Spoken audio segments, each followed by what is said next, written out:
Alright, just want to showcase and demonstrate how to properly do the aquarium lure. The aquarium lure, as I call it, is just luring Yuki to the aquarium hallway.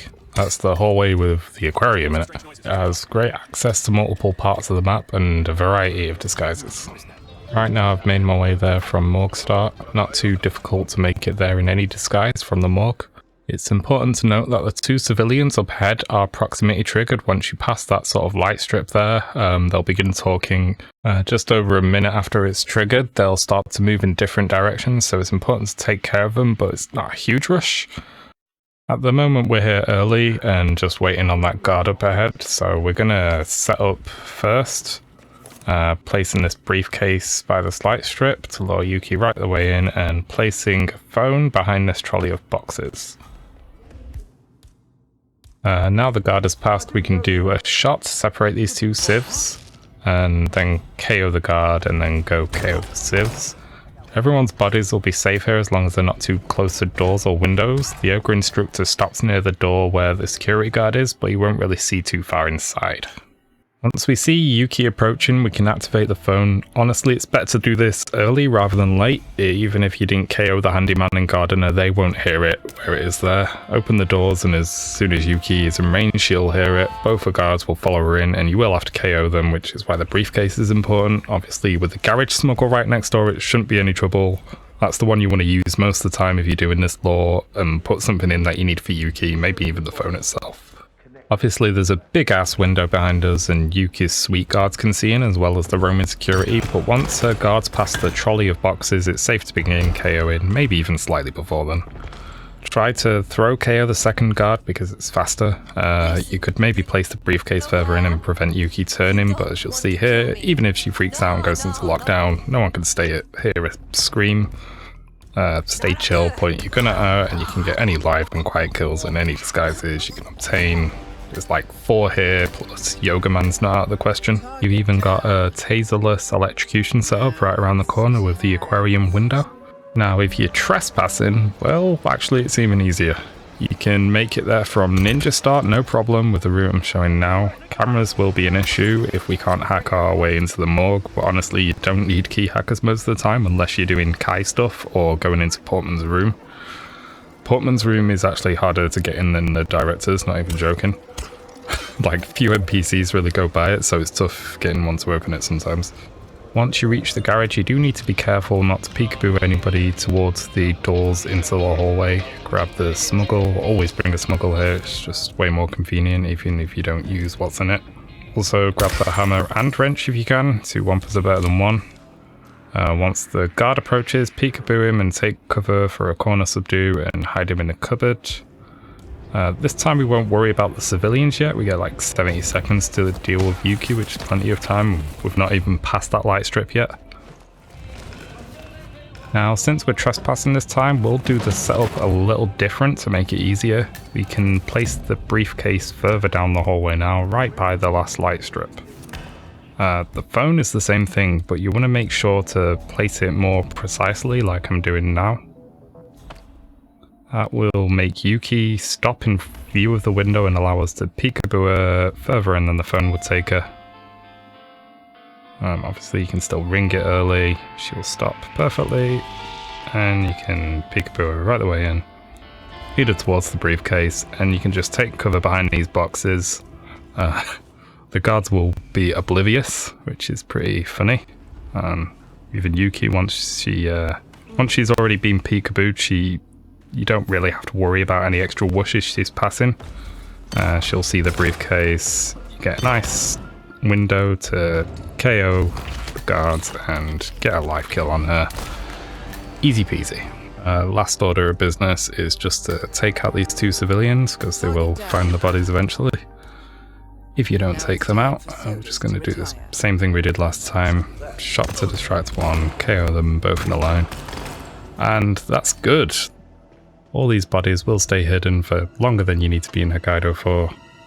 A security guard does pass, but he will not see it at all.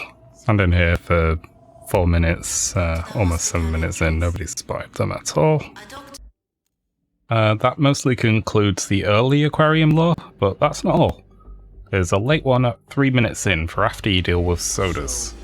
And don't worry, the concept is mostly the same, except it's even easier. I'm going to run a demo spin and incorporate some out of the way disguises and still make it in time.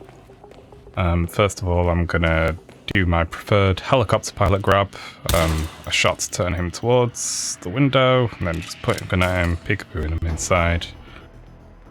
As an exception to the rule I stated earlier, put the briefcase, the smuggle, in the morgue smuggle location, because that's got the kill weapon for sodas. So obviously I'm going to use it to kill sodas and then keep the briefcase on me to isolate Yuki. I'm going to KO helicopter pilot here and drag him down to the bottom level of stairs. Since we're doing a public kill on sodas, the chief of surgery is going to make his way up top of the stairs and sit in the observation room. And that position there is good to ensure the chief of surgery does not see him. I'm gonna do some basic Hokkaido stuff now, knock out this bodyguard and shoot these cameras out. Make sure you hide this bodyguard, obviously. You hide him because the ceiling, the wallbang shot can send one of the morgue doctors upstairs and he'll walk past that window. And so now I'm gonna get the baseball disguise without any key hackers. Just gonna place the phone, pick it up straight away, and the guard will still go. And I'm gonna just run in and corner subdue him inside. And I'm gonna drag his body behind the desk. And he should stay hidden. The hospital director will come up here, but not really fast enough to be a problem. So now we're disguised as the base boy. We're gonna go back down to the morgue at the basement and assassinate the ceiling.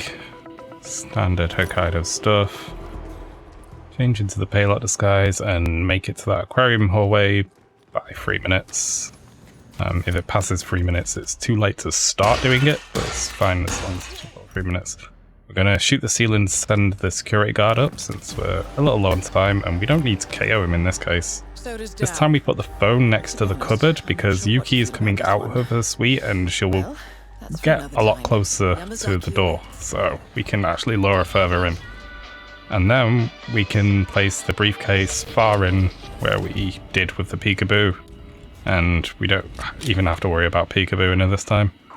And also, one of the guards will head up the stairs and not follow Yuki. He goes to the sauna. So we have less to worry about this time. And we can get a live kill on Yuki pretty easy. And we don't have to worry about the 2 civilians because the exit is right there.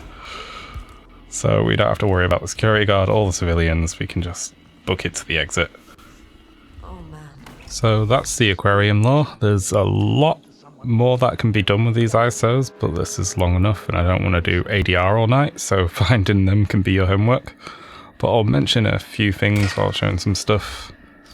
Do practice these ISOs as well. The aquarium ISOs aren't really difficult once you get the hang of them, but they do need to be practiced. Get the setup down to muscle memory and get used to making the timings, which I'll put in the video and description. Remember that killing sodas before 37 seconds will cause Yuki to be delayed by 15 seconds as the hospital director leaves in the middle of their short convo and she sticks around waiting like a fool. Obviously, killing the sodas before then is likely if you've got suit, morgue doctor, motorcyclist or bodyguard with a gun kill on him. Avoiding killing him before then could have you finish in 15 seconds faster. Or purposely killing him before then could give you 15 seconds more to do the ISOs. When you take shots in the aquarium hallway, do note that NPCs above can hear anything louder than a Krugi and will come down to investigate if you take them right below where they stand. There are some good disguises you can get between killing sodas publicly and getting to the hallway. I'd say the disguises most problematic with these ISOs are Jason Portman and Amos Dexter. However, if anyone wants to look for it, there may actually be a grab for Amos Dexter from this hallway if you use the fact that NPCs above can hear things below sometimes and come down. Being fast enough will allow you to use these ISOs for most spins, not that they're always optimal. I've done robot arms and made the 3-minute one back when I actually practiced. While this should mostly be out sauna, the sauna is still obviously a good backup in case you don't make it. Last, but certainly not least, there is a wall hack to watch out for. Amos Dexter can spot you from above if you KO Yuki right where the cupboard is, which is another reason you should be placing the briefcase further down and lowering her down that way. I've never been wall hacked with her down there, but look. Amos can spot you at this angle, at this time, so be aware of this, and obviously practice this late ISO. I'll shut up now and stop making this sound more complicated than it is. It's late and I'm probably rambling. You're welcome for watching. That's both Peace. targets down.